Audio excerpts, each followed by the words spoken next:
اعوذ باللہ من الشیطان الرجیم بسم اللہ الرحمن الرحیم وَإِذْ قَالَ مُوسَى لِفَتَاهُ لَا أَبْرَحُ حَتَّى أَبْلُغَ مَجْمَعَ الْبَحْرَيْنِ أَوْ أَمْضِيَ حُقُبًا۔ صدق اللہ العظیم۔ رب ذوالجلال کا بے انتہا کرم، اس کا فضل اور احسان، اللہ تبارک و تعالی نے ہمیں روزہ رکھنے اور تراویح پڑھنے کی توفیق عطا فرمائی۔ اللہ ہمارے روزوں کو اور تراویح کو قبول فرمائے۔ میرے محترم بزرگ عزیز دوستوں، سورہ کہف جو 15ویں پارے میں شروع ہو کر 16ویں پارے میں ختم ہوتی ہے،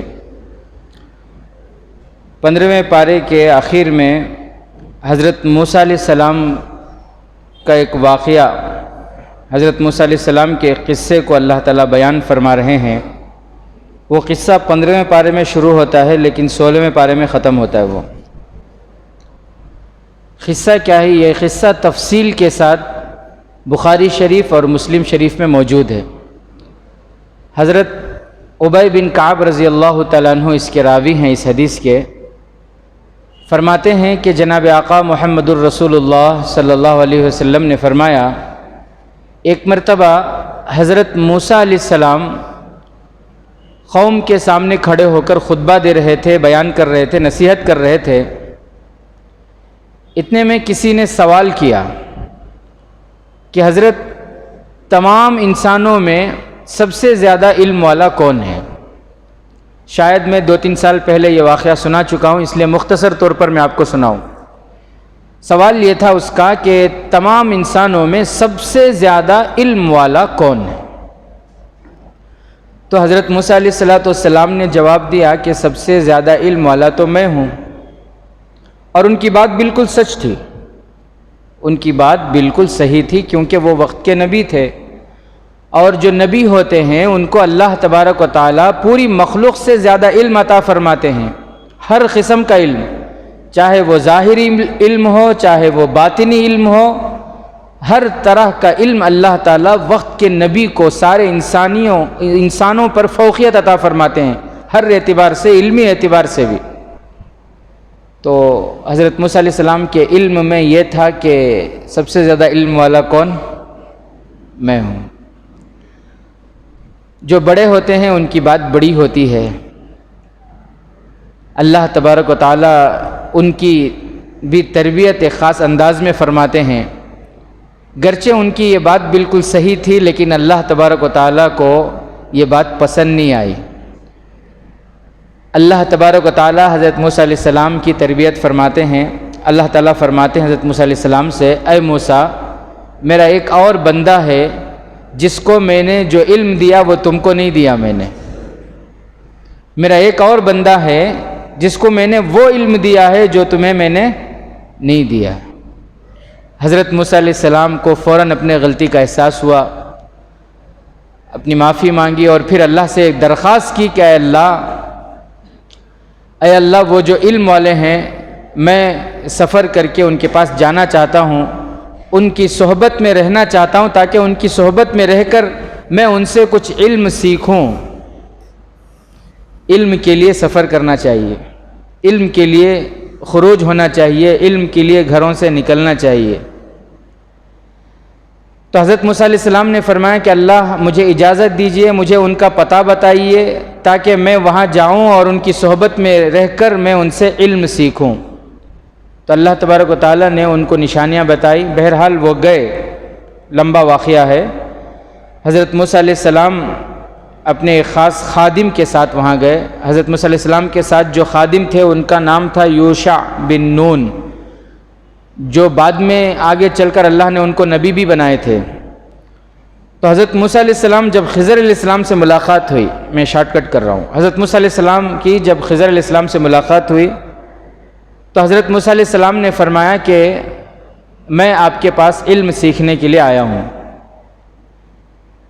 میں موسیٰ ہوں، اللہ کا نبی ہوں اور آپ کے پاس علم سیکھنے کے لیے آیا ہوں۔ حضرت خضر علیہ السلام نے فرمایا کہ آپ صبر نہیں کر سکو گے، آپ صبر نہیں کر سکو گے۔ حضرت خضر علیہ السلام نے فرمایا، موسیٰ، اللہ نے آپ کو جو علم دیا ہے وہ مجھے نہیں دیا، وہ میں نہیں جانتا، اور مجھے جو علم دیا ہے وہ آپ نہیں جانتے۔ اور اگر آپ کو میری صحبت میں رہ کر علم سیکھنا ہے تو پھر دو کنڈیشن، نمبر ایک صبر کے ساتھ رہنا ہوگا، نمبر دو میرے کسی کام کے بارے میں آپ مجھ سے سوال نہیں کریں گے، میرے کسی کام پر نو کوشچن، سوال نہیں کریں گے۔ حضرت موسیٰ علیہ السلام نے فرمایا کہ انشاءاللہ آپ مجھے صبر کرنے والوں میں سے پائیں گے، میں صبر کروں گا انشاءاللہ۔ ٹھیک ہے، پھر ان کا سفر شروع ہوا، انہوں نے ساتھ میں رکھا اور پھر سفر شروع ہوا۔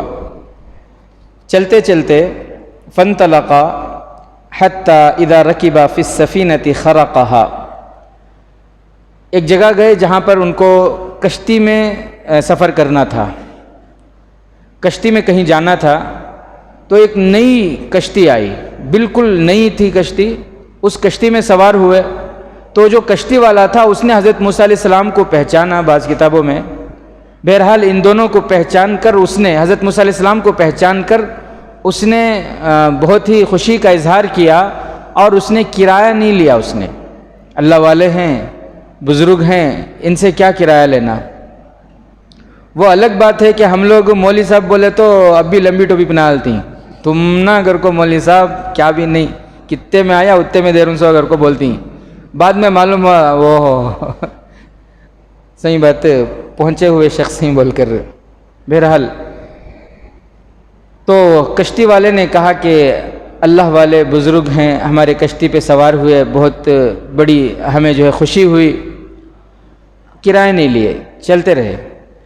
کشتی چل رہی تھی، چلتے چلتے حضرت خضر علیہ السلام کیا کیے، کشتی کے کنارے کا ایک تختہ جو ہے وہ نکال دیے، وہ تختہ توڑ دیے،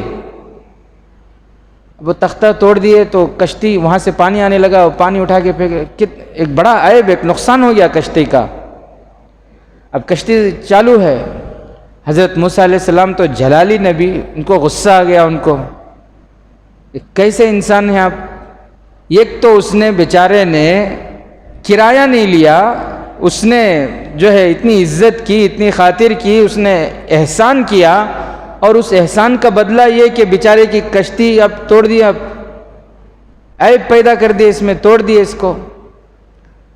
تو حضرت خضر علیہ السلام نے فرمایا میں نے پہلے ہی کہا تھا کہ آپ نہیں رہ سکتے میرے ساتھ، صبر نہیں کیا، آپ سوال کر رہے ہیں آپ۔ حضرت موسیٰ علیہ السلام نے فرمایا کہ ٹھیک ہے، غلطی ہو گئی، انشاءاللہ اب آئندہ کوئی سوال نہیں کروں گا۔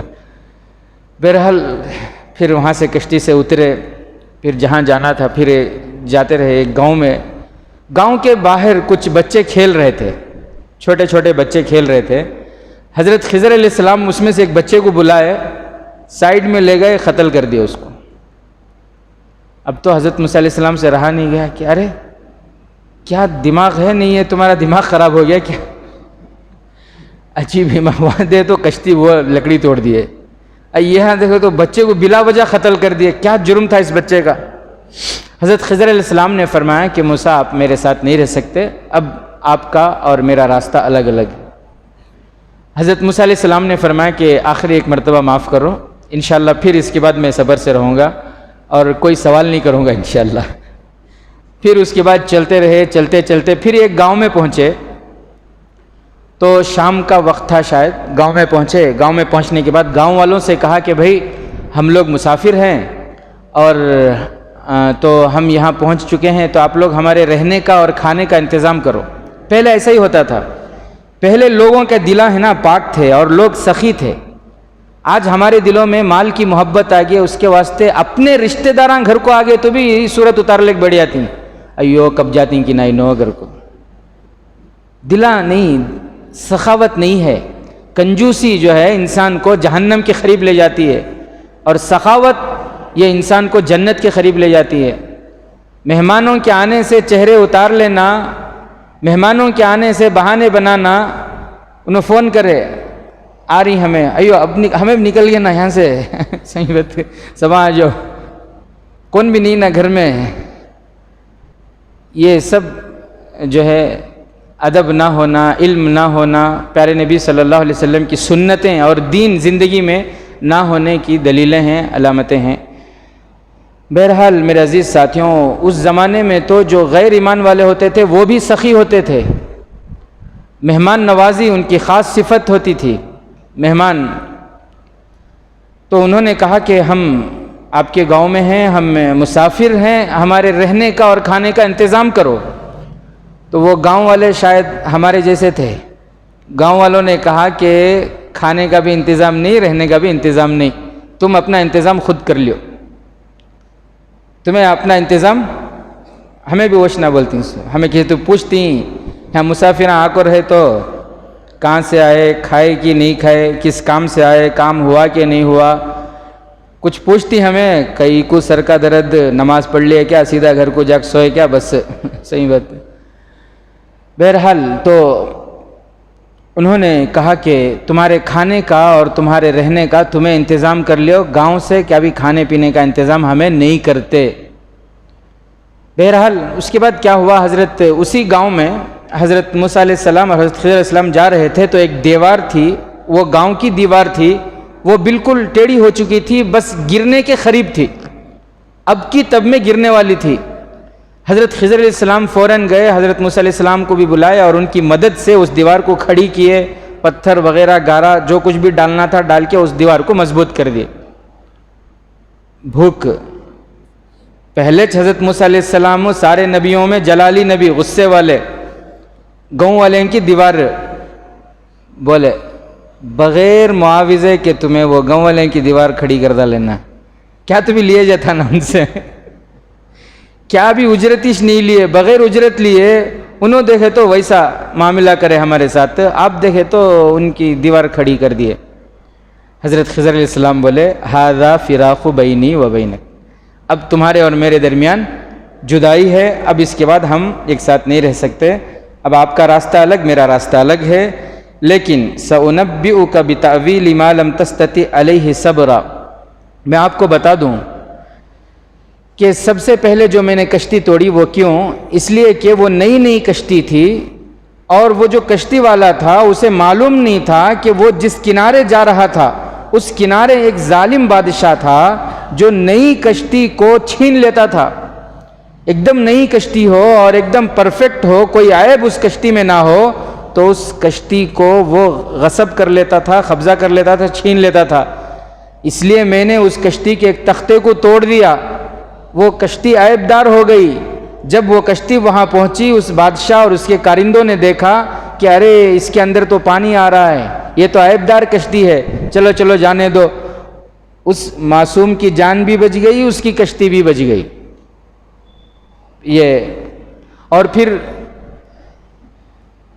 وہ بچے کو جو میں نے قتل کیا وہ اس لیے کیونکہ اللہ نے مجھے علم دیا تھا کہ یہ بچہ اگر زندہ رہے گا تو آگے چل کر اس بچے کی وجہ سے اس کے ماں باپ اور اس کے پورے گاؤں والے کفر میں مبتلا ہو جائیں گے، شرک میں مبتلا ہو جائیں گے، اور شرک میں مبتلا ہونے کا یہ بچہ ذریعہ بنے گا، اس لیے اللہ کے حکم سے میں نے اسے پہلے ہی قتل کر دیا۔ اور تیسرا، وہ جو دیوار میں نے سیدھی کی وہ اس لیے کیونکہ اس دیوار کے نیچے 2 یتیم بچوں کے خزانے تھے، ان کے والدین کا انتقال ہو گیا، ان کے والدین بڑے نیک تھے، متقی تھے، پرہیزگار تھے، نمازی تھے، دیندار تھے، ماں باپ کا انتقال ہو گیا، بچے چھوٹے تھے، اب اگر وہ دیوار گر جاتی، خزانہ ظاہر ہو جاتا، گاؤں والے خزانہ لوٹ لیتے، اس لیے میں نے وہ دیوار سیدھی کر دی اور مضبوط کر دیا، بچے چھوٹے ہیں، بڑے ہوں گے، پھر ان کا جو خزانہ ہے وہ ان کو مل جائے گا، تاکہ ان خزانوں کی حفاظت ہو جائے بچے بالغ ہونے تک، بڑے ہونے تک، اس لیے میں نے اس دیوار کو سیدھی کر دی۔ میرے محترم بزرگ عزیز دوستوں، اس واقعے میں ہمیں سبق ملتا ہے وہ یہ کہ دیکھو، ماں باپ اگر دیندار ہوں، ماں باپ اگر نمازی ہوں، ماں باپ اگر متقی اور پرہیزگار ہوں، تو ان کے بچوں کی اللہ خود کفالت کرتے ہیں، اللہ خود پرورش کرتے ہیں، اللہ خود پالتے ہیں۔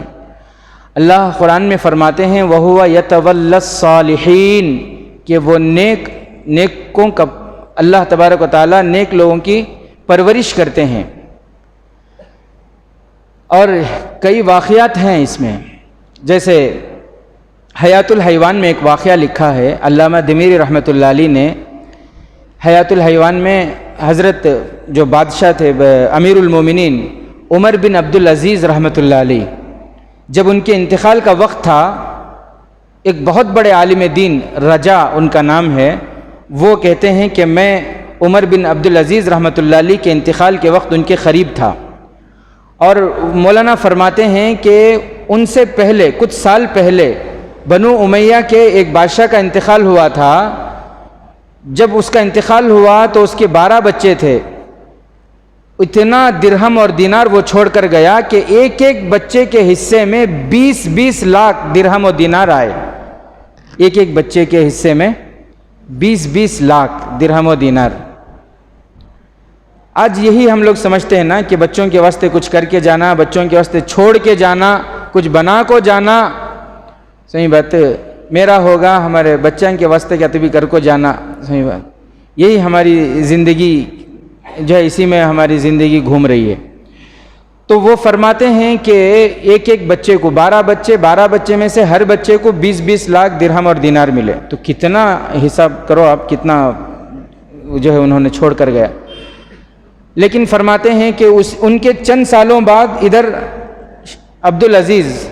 عمر بن عبدالعزیز رحمۃ اللہ علیہ کا انتقال ہو رہا ہے، اور ان کے بھی 12 بچے ہیں، مگر کچھ بھی نہیں چھوڑ کے جا رہے ہیں، کچھ بھی نہیں، ایک پیسہ نہیں چھوڑ کے جا رہے ہیں. تو مولانا جو تھے نا رجا، وہ کہتے ہیں کہ میں نے ان سے کہہ دیا کہ حضرت آپ امیر المومنین رہے اور آپ کے 12 بچے ہیں، اور آپ بچوں کے لیے کچھ بھی نہیں کیے، آپ کچھ بھی نہیں چھوڑ کے جا رہے ہیں. تو فرماتے ہیں عمر بن عبدالعزیز رحمۃ اللہ علیہ اپنی آنکھوں کو کھولے اور کھول کر فرمایا وَهُوَ يَتَوَلَّى الصَّالِحِينَ. کیا فرمایا؟ وَهُوَ يَتَوَلَّى الصَّالِحِينَ. اگر میرے بچے نیک ہیں، متقی ہیں، پرہیزگار ہیں، تو اللہ کی قسم مجھے رتی برابر بھی ان کی فکر نہیں، اللہ ان کی کفالت کرے گا. کیونکہ اللہ نے قرآن میں کہا وَهُوَ يَتَوَلَّى الصَّالِحِينَ، وہ نیکوں کی کفالت کرنے والا ہے. اور اگر میرے بچے نافرمان ہیں، بے نمازی ہیں، اور میرے بچوں کے اندر دینداری نہیں ہے، تو مجھے ان کی پرواہ نہیں، وہ بھیک مانگ کے مریں یا پھر کچھ بھی کر کے مریں، مجھے پرواہ نہیں ہے اگر وہ بے نمازی ہیں اور اگر وہ دیندار نہیں ہیں. بہرحال حضرت عمر بن عبدالعزیز اپنے بچوں کو دیندار بنائے تھے، دیندار بنا کر گئے. وراثت میں کچھ نہیں چھوڑے، ایک پیسہ تو ان کو نہیں ملا، لیکن دین دے کر گئے تھے بچوں کو. مولانا رجا فرماتے ہیں کہ کچھ سالوں کے بعد وہ زمانہ بھی میں نے اپنے آنکھوں سے دیکھا. مسجد میں اعلان ہو رہا تھا کہ بھئی جہاد کے لیے مدد کی ضرورت ہے، پیسوں کی ضرورت ہے، لکھاؤ آپ اللہ کے راستے میں. تو عمر بن عبدالعزیز رحمۃ اللہ علیہ کے ایک بیٹے کھڑے ہوئے اور انہوں نے کہا کہ میری طرف سے 100 گھوڑے ماں ساز و سامان کے لکھو. اللہ اکبر. حالانکہ ابا کیا چھوڑ کے گئے تھے؟ کچھ بھی نہیں، صرف دیندار بنا کے گئے تھے. اور مولانا رجا فرماتے ہیں وہ جو بنو امیہ کے 12 بیٹے تھے جن کے حصے میں 20 لاکھ روپے آئے تھے، لیکن انہوں نے اپنے بچوں کو دیندار نہیں بنائے، صرف پیسے دے کر گئے.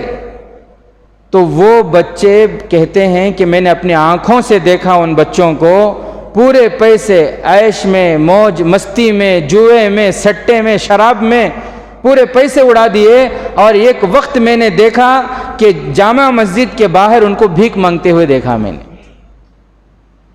تو میرے عزیز ساتھیوں، ایسے واقعات ہم بھی اپنی آنکھوں سے دیکھے ہوں گے جو پرانے عمر کے ہیں. پہلے بہت سے ایسے تھے جو زمیندار تھے، کئی ایکڑ زمینیں ان کی تھی. جب وہ گاؤں میں گزرتے تو غیر ایمان والے بھی ان کو عزت کرتے. کیوں بولے تو سوکار انہوں، مالدار انہوں، زمین والے انہوں بول کر. انہوں چلے گئے، بچوں کو دیندار نہیں بنائے.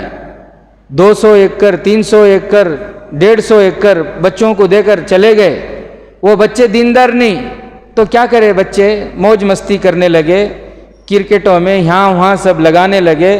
اور پھر ان کے ٹور کیا، ان کے باہر ملکوں کو پھرنا، عیش کرنا، بیکار کی چیزیں خود بھی دیکھنا، دوسروں کو بھی دکھانا، محفلیں بنانا اور برتھ ڈے کرنا، اور برتھ ڈے میں لاکھوں کے روپے اڑانا، اور یہ سارے فضول کام کرتے کرتے یہاں تک نوبت آئی جن کے حصے، جن کے باپ دادا کی غیر عزت کیا کرتے تھے، وہ آج غیروں کے پاس بھیک مانگتے ہوئے پھر رہے ہیں۔